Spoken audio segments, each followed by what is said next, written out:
दोस्तों annual budget 2026 आने वाला है और बहुत महत्वपूर्ण अपडेट मैं आपके सामने लेके आया हूँ। प्रोविडेंट फंड की जो सीलिंग लिमिट है सैलरी की 15,000 से बढ़ाकर सरकार 25,000 से 30,000 करने के मूड में है।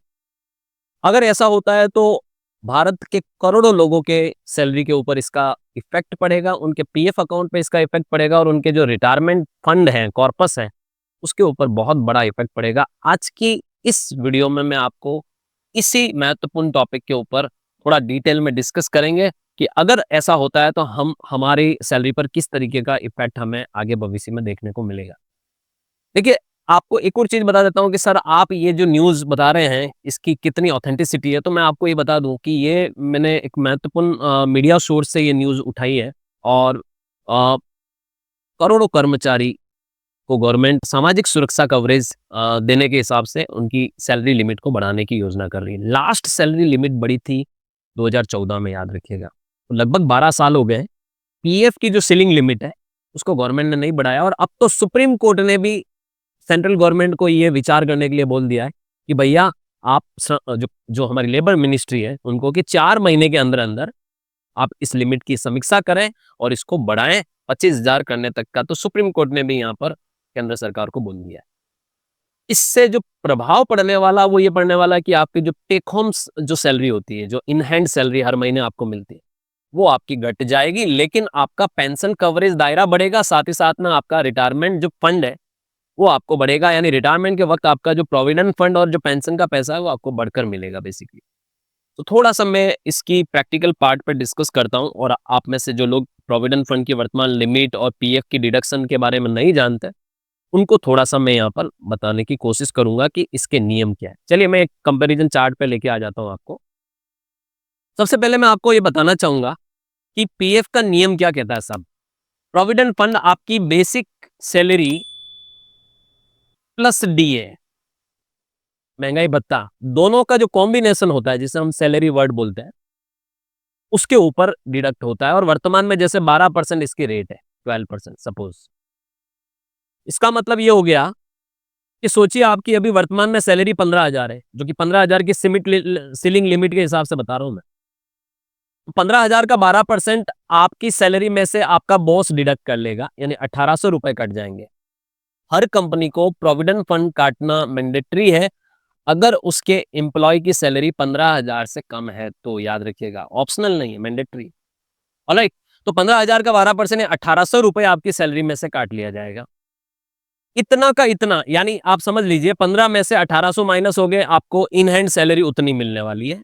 इसको आप घटा दो, 13,200 होगी। ये आप टेकहोम या इन हैंड सैलरी हम इसको कहते हैं। अब कंपनी को भी उतना को उतना कंट्रीब्यूट करना पड़ता है जितना हमारी सैलरी में से काटा जाता है। तो 12% कंपनी भी मिलाएगी, एम्प्लॉयर भी मिलाएगा, लेकिन उसका जो पैसा होता है वो 2 टुकड़ों में जाता है। उसमें से एक हिस्सा हमारे प्रोविडेंट फंड अकाउंट में जाता है 3.67%, यानी 15,000 का 3.67%, 550 रुपए कंपनी हमारे प्रोविडेंट फंड में कंट्रीब्यूट करेगी। और 8.33% इंप्लॉयर का जो हिस्सा होता है वो हमारी पेंशन स्कीम में जाता है। आपने नाम सुना होगा ईपीएस।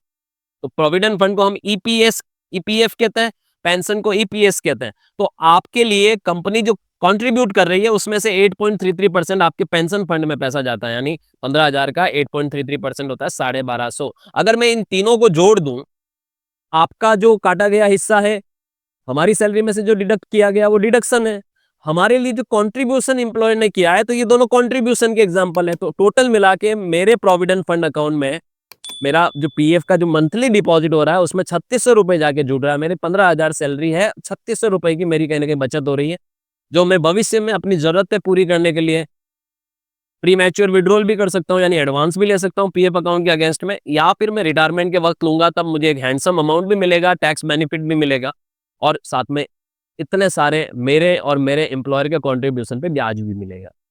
अब सवाल ये आता है कि ये जो लिमिट बढ़ाने की सरकार योजना बना रही, इससे मेरे ऊपर क्या प्रभाव पड़ने वाला है। चलिए इस पे भी बात करते हैं।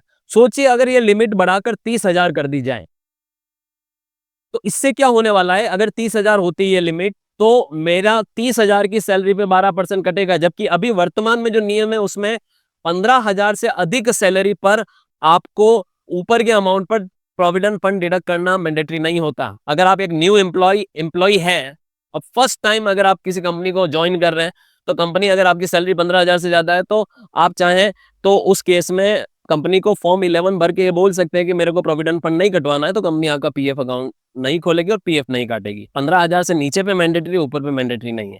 लेकिन अगर 15,000 से ऊपर पर भी जाए अगर हम, तो 15,000 तक ही कंपनी को काटने के लाइबिलिटी बनती है। उस केस में अगर आपकी 30,000 सैलरी है तब भी आपका 1,800 रुपए प्रोविडेंट फंड का डिडक्शन होने वाला है। आपका 3.67% 550 ही आपका एम्प्लॉयर आपके लिए पीएफ में देगा और आपके पेंशन के लिए आपको 1,250 रुपए ही जाएंगे। यानी मैक्सिमम अगर हम पेंशन की बात करें तो 7,500 रुपए होते हैं, 1,250 इंटू 12 साल का।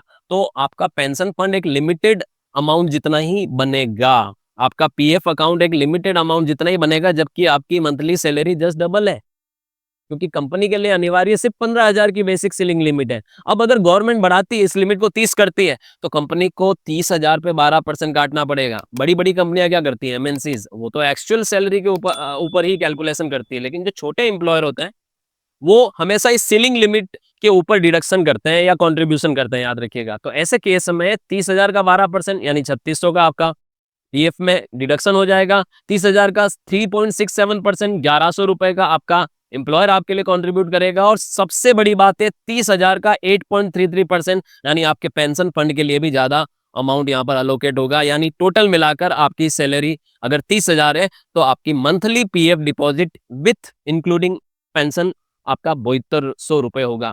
इन हैंड सैलरी की अगर मैं बात करूं तो इन हैंड सैलरी अगर आपकी 30 होगी, 30 में से आपका अगर 3600 कटेगा तो आपको इन हैंड सैलरी कम मिलेगी। तो ये अभी अपन अगर आप इम्पैक्ट देख रहे हैं ना यहाँ पर, तो याद रखिएगा ये इम्पैक्ट क्या है। 3600 का मतलब हो गया यहाँ पर 26,400 इन हैंड आएगा। तो देखिए यहाँ पर आपका इन हैंड सैलरी भली 30 होता तो पहले के केस में 1,800 ही माइनस होता। अब अगर नई लिमिट लागू होती है तो पूरे पूरे 3600 माइनस होंगे। यानी हम यहाँ पर जो बात कर रहे हैं ना कि आपकी in hand salary, take home salary घट जाएगी अगर नई स्कीम लागू होती है तो। लेकिन ये डिसएडवांटेज नहीं है। आप ये मान के चलिए आपके हाथ में नहीं आ रहा तो क्या हुआ रहा, आपके फंड में जा रहा है, आपके पीएफ अकाउंट में पैसा जा रहा है 3600 रुपए, तो वो आगे जाके आपको रिटायरमेंट फंड की तरह इकट्ठा हो रहा है। आप रिटायरमेंट से पहले भी उसको विड्रॉ कर सकते हैं। 75% आप एडवांस ले सकते हैं पीएफ के अगेंस्ट में। तो ऐसा नहीं है कि हम रिटायरमेंट तक ही उसका वेट करेंगे, हम पहले भी ले सकते हैं। तो हमारी इन हैंड सैलरी जरूर कम होगी लेकिन मेरा रिटायरमेंट कॉर्पस बढ़ेगा। और मैं आपको बिलीव मी बता रहा हूँ, भारत में कई सारे राज्य हैं जिनमें मिनिमम वेजेस 15,000 से 30,000 के बीच में है। तो ऐसे केस में वो सारे एम्प्लॉयज जिनकी 15,000 से ऊपर की सैलरी है और 30 के नीचे हैं, अगर ये नियम लागू होता है तो वो इसमें कवरेज में आएंगे। तो उनको आज की तारीख में पेंशन के लिए वो एलिजिबल नहीं है, लेकिन भविष्य में वो पेंशन के लिए एलिजिबल हो जाएंगे। उनका पेंशन फंड क्रिएट होगा और वो रिटायरमेंट के वक्त उसको आप विड्रॉ कर पाएंगे पेंशन फंड को। तो ये एक बहुत बड़ा डिसीजन होने वाला है जो मुझे लगता है कि इस बजट में आपको देखने को मिलेगा। बहुत इंपॉर्टेंट न्यूज़ जो मैंने आपको यहाँ पर कवर की है। Thank you so much. मिलते हैं एक और नए टॉपिक के साथ नेक्स्ट वीडियो में। लेकिन इस तरीके की इंटरेक्टिव और नॉलेजेबल कंटेंट के लिए आपको चैनल को सब्सक्राइब भी करना पड़ेगा और हमारे प्रैक्टिकल कोर्सेज लर्निंग सीखने के लिए आपको हमारी एप्लीकेशन डाउनलोड करनी है, कोर्सेज परचेज करिए। किसी भी तरीके की कोई दिक्कत है आप मेरे से डायरेक्टली कॉन्टैक्ट कर सकते हैं। Thank you so much.